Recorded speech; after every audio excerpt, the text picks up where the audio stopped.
Umat beriman yang terkasih dalam Kristus, selamat pagi, selamat berjumpa kembali dalam Renungan Pagi. Hari ini kita memasuki hari Minggu biasa, pekan ke-32.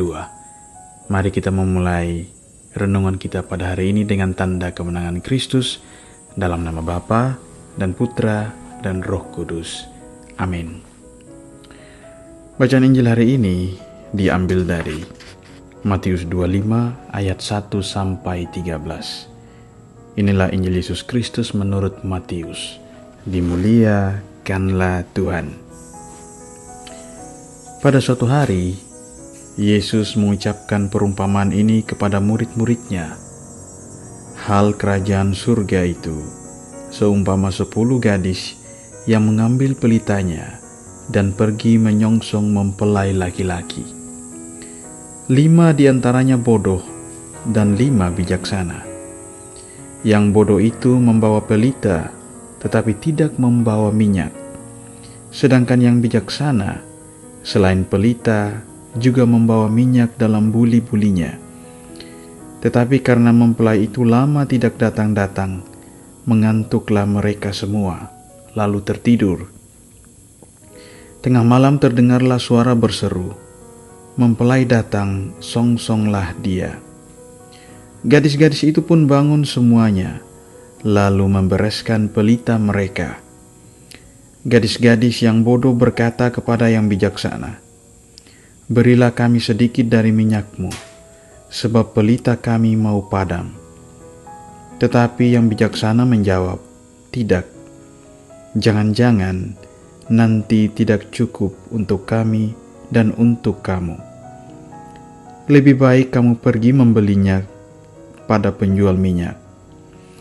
Tetapi sementara mereka pergi membelinya, datanglah mempelai dan mereka yang telah siap sedia masuk bersama dia ke dalam ruang perjamuan nikah, lalu pintu ditutup.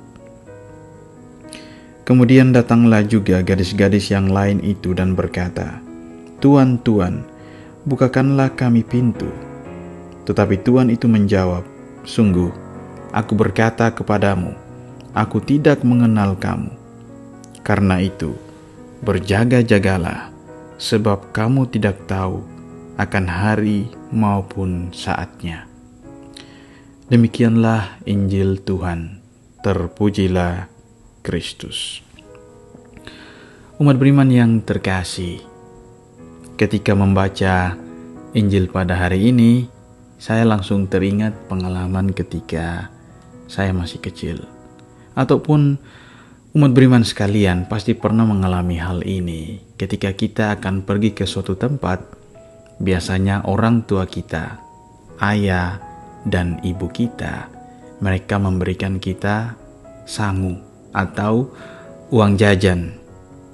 Nah, dan hal ini tentu saja membuat hati kita gembira, hati kita senang, hati kita bersuka cita. Kadang-kadang ibu pernah berkata seperti ini, "Ambil ini, pegang uang ini. Takutnya kalau ada apa-apa di jalan." Ataupun ketika kita mau berlibur ke suatu tempat, lalu ada yang bertanya, "Kenapa bawa barangnya banyak sekali?" Mungkin kita menjawab, "Takutnya ada apa-apa di jalan," dan lain sebagainya. Jika kita cermati dengan baik dari ungkapan ini, takutnya ada apa-apa, di sana ada kecemasan, ada ketakutan, tetapi ada juga persiapan, ada juga kewaspadaan tentang sesuatu yang akan terjadi di masa yang akan datang. Maka persiapan sangatlah penting. Umat beriman yang terkasih, mungkin dari kita ada yang berkata, "Sudahlah, saya tidak perlu persiapan ketika diminta untuk berbicara di depan umum. Nanti mudah saja, gampang saja berbicara di depan umum."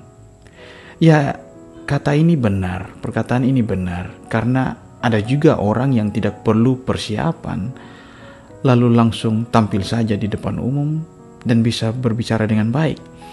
Tapi bagaimana dengan orang lain yang tidak seperti mereka?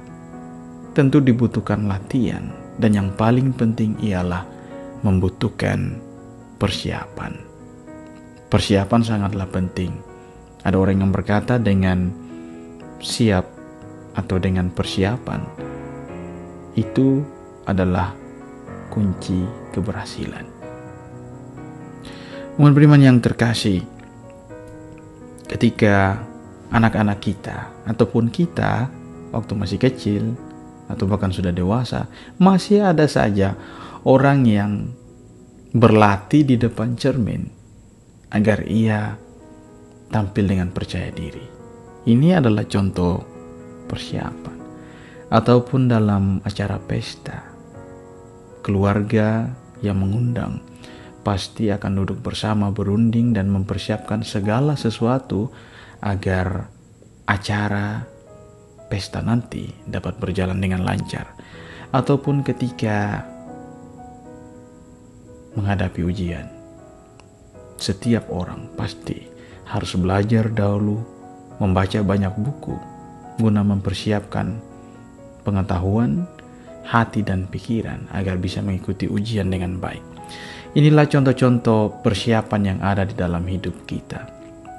Umat beriman yang terkasih, Injil yang kita dengarkan pada hari ini berbicara tentang kerajaan surga. Yesus mengatakan bahwa kerajaan surga itu seumpama 10 gadis yang mengambil pelitanya dan pergi menyongsong mempelai laki-laki. Di kalangan Yahudi ada sebuah tradisi bahwa pada suatu hari mempelai laki-laki datang dengan ditemani sahabat-sahabatnya. Mereka datang pada jauh malam ke rumah pengantin perempuan yang menantikannya. Sang pengantin perempuan juga ditemani oleh sejumlah teman perempuannya. Mereka pun menyongsong kedatangan sang mempelai laki-laki dengan membawa pelita untuk mengiringi, untuk menerangi jalan mempelai laki-laki menuju rumah dari pengantin perempuan.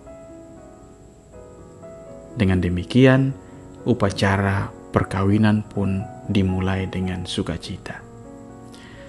Hal ini bisa juga kita lihat dalam Rut 4 ayat 2, karena di sana dijelaskan tentang pernikahan Boas dan Rut, dan mereka memilih 10 orang saksi. Dan ini sejalan dengan Injil yang kita dengarkan pada hari ini. Ada 5 gadis bijaksana dan ada 5 gadis bodoh. 5 gadis yang bodoh membawa pelita tetapi tidak membawa minyak. Bagaimana mungkin membawa pelita tapi tidak membawa minyak? Ini adalah contoh konkret dari orang yang tidak mau peduli dengan persiapan. Pada akhirnya akan bingung sendiri mau buat apa. Berbeda dengan 5 gadis bijaksana yang membawa pelita dan membawa minyak dalam buli-buli. Mereka adalah orang-orang yang benar-benar mempersiapkan segala sesuatu untuk menyambut pengantin yang datang. Umat beriman yang terkasih, 5 gadis bodoh ini menggambarkan tentang orang yang sebenarnya berpura-pura menyiapkan segala sesuatu, padahal tidak. Karena minyak itu hanya bertahan sesaat dan tidak berguna lagi dalam waktu yang lama. Mereka inilah yang disebut sebagai orang-orang yang munafik. Hanya tampil baik di depan, tetapi tidak baik di belakang. Berbeda dengan gadis-gadis bijaksana, mereka adalah orang-orang yang memiliki dasar dan pegangan yang kuat.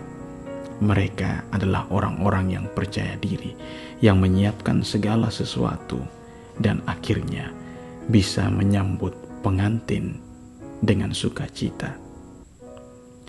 Dan mempelai itu ialah Tuhan Yesus sendiri. Tuhan yang datang untuk menyelamatkan manusia. Barang siapa yang menyiapkan dirinya dengan baik, ia pun akan bersama-sama dengan pengantin masuk ke dalam ruangan perjamuan. Ada sebuah kalimat yang mungkin bisa menjadi inspirasi bagi kita. Ada seseorang pernah mengatakan kepada saya, apa yang kita lakukan sekarang akan menjadi tabungan di hari tua. Apapun itu, mulai saat ini, entah melalui karya-karya kita, entah melalui kerja kita, entah melalui pengajaran kita, entah melalui cerita-cerita kita dan lain sebagainya. Semuanya itu akan menjadi tabungan kita di hari tua. Maka kita bisa bertanya, apa yang kita persiapkan saat ini untuk tabungan kita di hari tua? Dan dalam kacamata iman, kita pun boleh bertanya, apa yang kita lakukan saat ini? Persiapan-persiapan apa yang kita lakukan saat ini untuk tabungan kita di dalam pesta surgawi? Mari kita merenungkan bersama. Semoga kita pun semakin mempersiapkan diri kita untuk menyambut kedatangan Tuhan kapanpun itu. Tuhan Yesus memberkati kita. Amin. Marilah berdoa. Allah Bapa yang Maha Pengasih dan Maha Rahim, kasihanilah kami. Singkirkanlah kiranya segala yang merintangi kebahagiaan kami. Semoga tiada sesuatu pun yang membebani jiwa ataupun raga kami untuk melaksanakan apa yang berkenan di hati-Mu dengan tulus ikhlas. Demi Yesus Kristus, Putra-Mu Tuhan dan pengantara kami, yang hidup dan berkuasa sepanjang segala masa. Amin. Semoga kita sekalian diberkati oleh Allah yang Maha Kuasa, Bapa dan Putra dan Roh Kudus. Amin. Selamat berhari Minggu dan sampai jumpa.